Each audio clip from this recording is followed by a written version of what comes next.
Hello, and welcome to another episode of the Good Boxing Podcast with your host, Josh Size. And I'm going to jump right into this episode. The hype was lived up to. Brian Castano versus Jermell Charlo for the undisputed world championship last night, July 17th.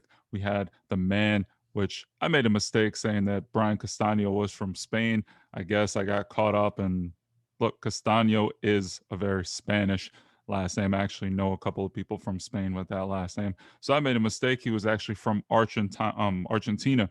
And not for anything. I love when someone trying to be great. Shout out to Jermell Charlo for taking this fight. You wanted to be great. You wanted to challenge yourself and become undisputed champion versus a formidable opponent to finally put honestly, some respect on the Charlo name. Jermall Charlo, great fighter, in my opinion, has really, really good talent, but has never really fought. Actually, you know what? Let me take that back. Jermall Charlo, great talent, has yet to really have that great resume and that great fight. And in my opinion, Jermell Charlo, over the last few years, has done nothing but prop up the Charlo name. He's fought hands down the better competition in his weight class, and you gotta give him credit for stepping up to the plate and trying to unify and become undisputed without question the first time in history at 154 in the belt era against Brian Castano. And the fight just lived up to the expectations.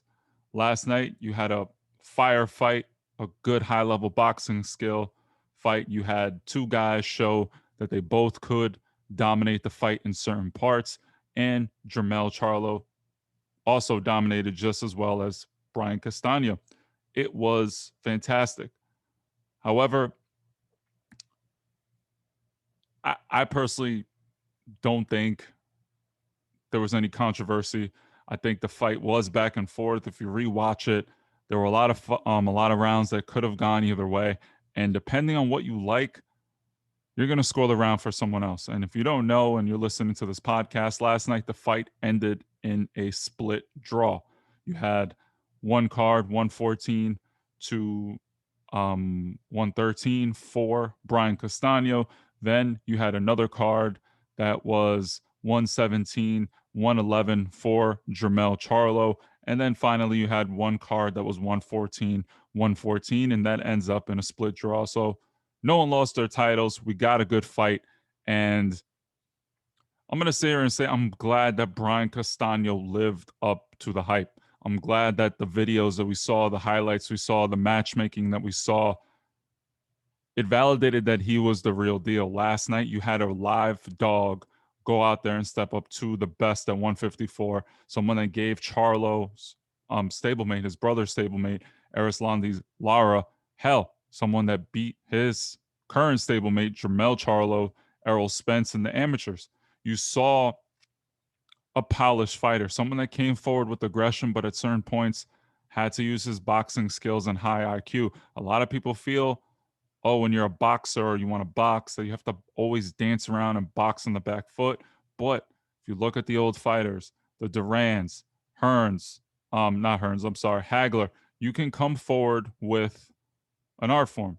Chavez, you can move your head, you can be angular, you can get out the way and not just take punishment, be a punching bag. And that's what we saw. Jermell Charlo, shout out to you. I saw really, really disciplined boxing skills. You were trying to keep him out. And Castano was coming for your neck at certain points. And I got to say, this fight just was great. From round one, you saw Castano try to set a pace, right? He was coming out, throwing a lot of punches, moving his head, trying to really put pressure on Charlo. And Charlo, in my opinion, lost the first round. But again, depending on what you like, Jermell Charlo was trying to set the distance, maybe make Castano, who would try to potentially rush in, run into something similar to what happened at Lubin, right? You have someone that's talented, but the moment becomes too big, the pressure becomes too much, and they make a mistake. And that's the problem when you go to the higher level. A lot of guys are very, very, very, very talented fighters, but you put the lights on, you put the pressure on, you put the stakes on them, and all of a sudden things just don't seem to click for them. That move that they did against someone of lesser opposition doesn't seem to come out. And that's because of the skill gap. Jermell Charlo looked sharp, he looked ready, and Castano was ready for the best version of Jermell Charlo, which, in my opinion, we saw last night because Castano took it out of him. Second round, Charlo, like Charlo does, made Castano run into a beautiful left hook. And when that left hook hit Castano, you visibly saw that he was hurt. Jermell Charlo is a strong dude at 154. He has tremendous power, and Castano felt it. But kudos to Castano because he weathered the storm. And then the next round, he came out and actually hurt Charlo, hit him with a good left hook, saw that Charlo was visibly stunned. And essentially, this was the story of the night. Round one went to Castano, round two went to Jermell Charlo. Then round three went to Brian Castano, in my opinion. Then Castano seemed to, in my opinion, kind of start to take over a little bit. Round three, four took the next rounds, right? Then round five, Charlo kind of made a comeback. In my opinion, I felt he won, and Steven Weisfeld actually felt the same way. Actually, not round five. I'm sorry, round six. Then no, actually, it was round five. Charlo, in my opinion, won round five. Then Castano took over. And when I tell you he took over, he took over. I felt he won the next 4 rounds in a row. I thought he won round 7, round 8, round 9. More pressure, more punches, and Charlo was trying to keep range, but at the same time, I don't really feel like he was being very effective with his aggression, and Castano was. He was putting pressure on him, setting the pace, making Charlo miss, and backing up Charlo against the ropes. And that's the theme that Charlo's trainer, Derek James, constantly mentioned. Stay off the ropes. You're giving this guy a chance to steal the rounds. And that's true because there were pockets where Jermell Charlo was doing well. He was using his jab. He wasn't throwing a shit ton of punches, right? He was being careful. And against a guy like Castano, you have to be careful because he also possesses tremendous power. But there were times where Charlo would get trapped on the ropes, allow Castano to work, and then when he tried to punch back, Castano, being intelligent, would turn to the side, get out, and then reset the pressure. And he just made Charlo look like he was struggling more than he had to. And that's a testament to Castano. You can say what you want. Oh, Charlo, look, when things happen in the ring, it's more often than not the opponent is making you make the mistake. It's not you. It's not, oh, hey, the opponent did something. There also is another person in front of you. They have ring IQ as well. And when you're playing a game of chess, sometimes someone makes you make a mistake. And that's what was happening with Jermell Charlo. So Castano won the next 4 rounds. And according to the Showtime Steve Farhood scorecard, Jermell Charlo was really down. I had it kind of closer. I know he was down for sure, but he did need to pick up the pace, and it was by no means over. I mean, when you listen to the scorecard, they made it seem like Brian Castano was a sure thing to win. I watch it with the sound off, and sometimes just really don't pay attention. So I just want to see more or less what I see while I'm watching, so I don't get influenced by the judges. Because you saw this with Loma versus Lopez, you've seen it several times. Andre Ward versus Sergey Kovalev, Triple G versus Canelo 1. I know people felt Triple G won. It was a robbery. Rewatch the fight, sound off, and you see. But again, in all actuality, you ultimately, this is a subjective thing. So if you feel different, I understand because look, it's boxing. You like something, maybe I don't like, and I like something you don't like. So it is what it is.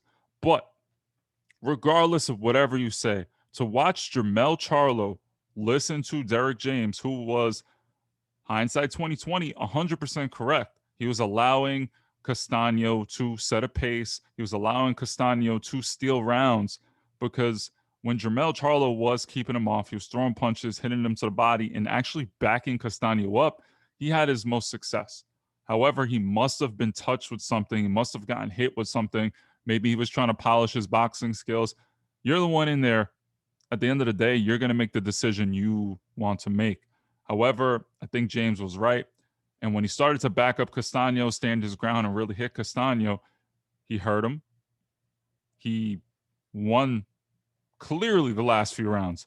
And when I say at least the last 3 rounds, 10, 11, 12, clear cut. And then one judge had it 10-8 in round 10, I believe. He was hurt. And I'm not going to lie to you, I thought he was going to stop Castano, and I was ecstatic because this fight was so good. Then the judges read the scorecard, and when I first heard Brian Castano win 114-113 and it was a split draw, I was like, okay, I think Castano is going to end up taking the W. And good for him. I mean, Castano lived up to the hype. He rose to the occasion. Undisputed, first time trying for it against a formidable champion like Jermell Charlo. Kudos. Then I heard the second scorecard, 117, 111. And for Charlo, and when I heard that scorecard, like, I get weird about these things because boxing literally is a subjective opinion, right? And 117, 111, very wide scorecard, right? That's almost 9-3. But there's no way it should have been 117, 111. But in a fight like this, depending on what you want to see, I don't know. I could see maybe 115, 113, maybe 116, 112, because more or less, let's say you gave Charlo round one and you didn't like what Castano did in another round, then Charlo finishes off strong. You can make an argument for maybe 116, 112, but 119, I mean 117, 111 is crazy. And I'm outraged about it actually. You know what? More and more I think about it, I'm not too happy about the whole thing because how?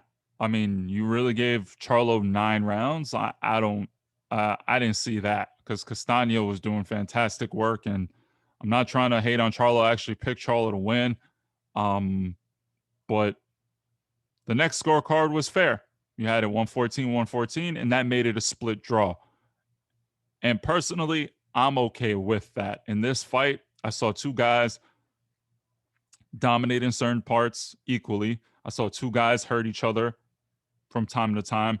And I saw Jermell Charlo have to claw his way out of a deficit in order to win, except on that one scorecard where he was, let's be honest, at that point, 117, 111, you probably were the winner before the fight started. I'm not going to sit here and say it was rigged, or you just really were riding Charlo hard. That was your man. That was your bias or whatever. Maybe you liked what Charlo did. Maybe you had a bad night. Who knows? But the scorecard, 114, 113, very close. I think that was a very acceptable score. I also feel the 114, 114 draw, perfect. And in my opinion, in this fight, there's no controversy because, be honest, it was a draw. 117, 111. If Castano would have lost, I would be a little more upset about it.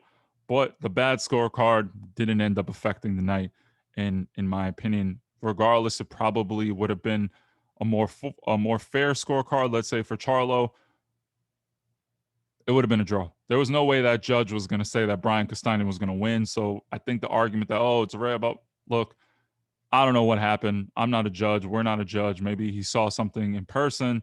Maybe the sound of the punches, the crowd, who knows. But I'm very, very happy we got a draw.